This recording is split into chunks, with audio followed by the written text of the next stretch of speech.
गांव में घर के इकलौते चिराग की हत्या के बाद अगर परिजनों को न्याय के लिए रोड ब्लॉक करना पड़े, सड़कें जाम करना पड़े, न्याय के लिए जनप्रतिनिधियों के आगे गुहार लगाना पड़े, शर्मिंदगी का विषय है उस शहर के लिए, उस क्षेत्र के लिए। जब घर का इकलौता चिराग बुझ तो गया, लेकिन उसके आरोपियों को पुलिस ने अभी तक नहीं पकड़ा है। आरोपी पकड़े तो गए हैं लेकिन सही नहीं, ऐसा परिजनों का कहना है।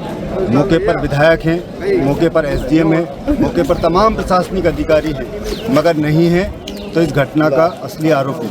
अब देखना यह होगा ये लोग कब धरने पर उठते हैं, कब इन लोगों को न्याय मिलता है। निश्चित मध्य प्रदेश शासन और मध्य प्रदेश सरकार के लिए इस तरह की तस्वीरें कहीं ना कहीं सरकार को विचलित करेगी। अपनी से हमारे साथ है ग्रामीण भाई साहब, किस तरह से पुलिस पर यह आरोप लगे हैं? भाई साहब, पुलिस प्रशासन है, मतलब उनका गलत आरोप है। एक राजश्री के लिए कोई भी बच्चा इस तरह से मर्डर नहीं कर सकता है। दूसरी बात कि एक छोटे से बच्चे को, 2 साल के बच्चे को डॉक्टर इंजेक्शन लगा नहीं सकता, तो एक 17 साल का बच्चा जिसको नाबालिग घोषित कर दिया गया, वो नाबालिग है और उसको मतलब डॉक्टर जिस प्रकार 2 साल के बच्चों को इंजेक्शन नहीं लगा सकता, उस प्रकार एक बालक 10 साल के बालक को एक 17 साल का बच्चा नहीं मार सकता। काला पीपल पुलिस के कौन पुलिसकर्मी है सर जिनके ऊपर? अब मैं पुलिसकर्मी काला पीपल के, अब ये जो उनने बयान दिया, स्टेटमेंट दिया कि राजश्री के चक्कर में विवाद हुआ, तो राजश्री का कोई वो जो मुलजिम है वो राजश्री खाता था नहीं। तो क्या लग रहा है पुलिस उनको बचा रही जो असली गुनहगार है? हाँ, शायद मेरे को तो ऐसा लगता है कि पुलिस उनको बचाने की कोशिश कर रही है जो असली मुलजिम है। जो कहानी पुलिस ने बनाई है निश्चित वो पूरी 100% झूठ है। उस झूठ का पर्दाफाश करने के लिए खबर मध्य प्रदेश ग्राम नानी पहुंचा, घटना स्थल पर पहुंचा जहां प्रियांशु की हत्या की गई।